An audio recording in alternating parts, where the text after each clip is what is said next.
कई सारी बच्चियां पूरे महाराष्ट्र से गायब होती है। अगर महज औरंगाबाद जिले की अगर हम बात करते हैं तो 2023 में 188 बच्चियां यहां से गायब हुई थी।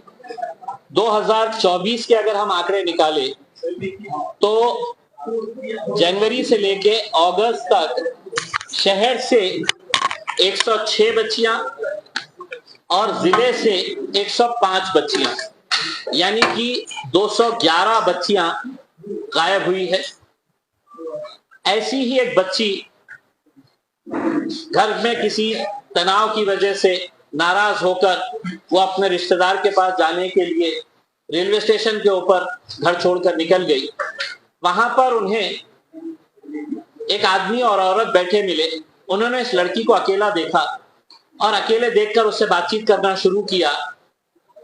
और जब उन्हें यह पता चला कि ये बच्ची कहीं जा रही है तो उन्होंने उसको बातों में लगाया और बातों में लगाने के बाद उसको कहा पानी पियोगी। बच्ची ने कहा हाँ पानी पीऊंगी, तो उसको पानी पीने के लिए दिए। वो पानी पीने के बाद वो बच्ची किसी तरह के एक नशे में आ गई और उस बच्ची को उन्होंने उठाकर है तो ट्रेन में लेकर गए। बच्ची की आंख मुंबई में खुली। वो बच्ची को वो मुंबई में लेके गए, मियाँ बीवी थे। वहां पे एक और महिला उनके साथ जुड़ी। फिर कुछ दिनों के बाद वो महिला को लेकर, यानी कि दो महिला एक पुरुष को लेकर वो लोग इंदौर गए। इंदौर में एक और महिला उनको ज्वाइन करी। 3 महिला एक पुरुष फिर उज्जैन आए और उज्जैन आने के बाद वो मोरका गांव गए मध्य प्रदेश के अंदर, जहां पर इस बच्ची को 1.5 लाख रुपए के अंदर बेचा गया।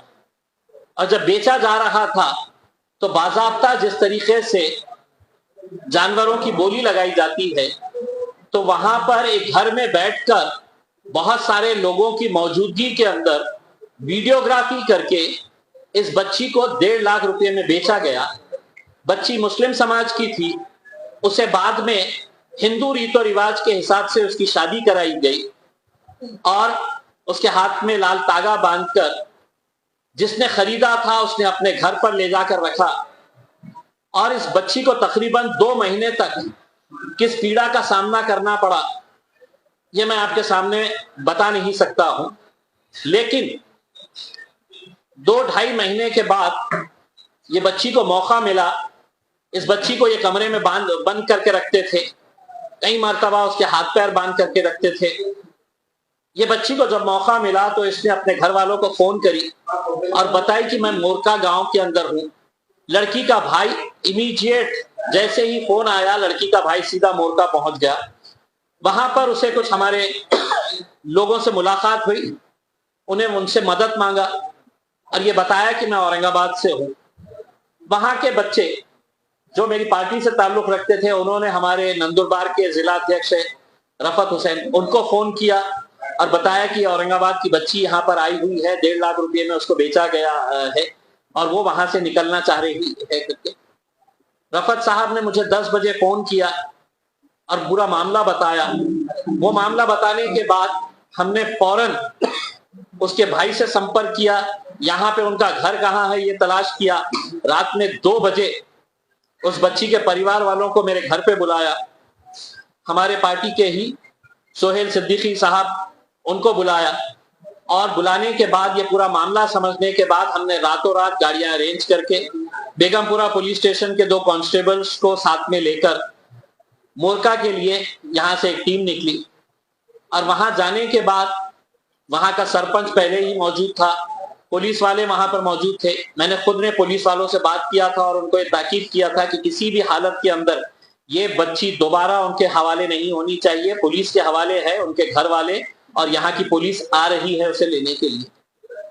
वहां जाने के बाद वहां का सरपंच उस लड़कों को जमा कर रहा था, हंगामा करने की कोशिश कर रहा था। वहां से फोन आया, मैंने सोहेल को कहा कि तुम लोग वहां से आगे निकल जाओ।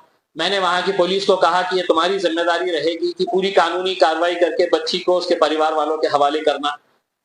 और वो ऐसा मामला हुआ। 24 घंटे के अंदर हमने उस बच्ची को वापस लेकर यहाँ पर आए। बड़े अफसोस के साथ ये कहना पड़ रहा है कि महाराष्ट्र के अंदर एक बहुत बड़ा गिरोह ऐसा काम कर रहा है और ये गिरोह को पकड़ना अब महाराष्ट्र पुलिस की जिम्मेदारी बन गई है। हजारों की संख्या के अंदर यहां से बच्चियां गायब हो रही है। हमें मध्य प्रदेश की जो जानकारी मिली है, वहां के रेड लाइट एरिया के अंदर 70% बताते हैं कि महाराष्ट्र की बच्चियां हैं। तो मैं महाराष्ट्र की सरकार और विशेषकर वो सरकार जो महिलाओं के को 1,500 रुपये देकर ये कह रही है कि ये हमारी लाडली बहनें हैं करके, मैं उनसे ये अनुरोध करना चाहूंगा ये सरकार से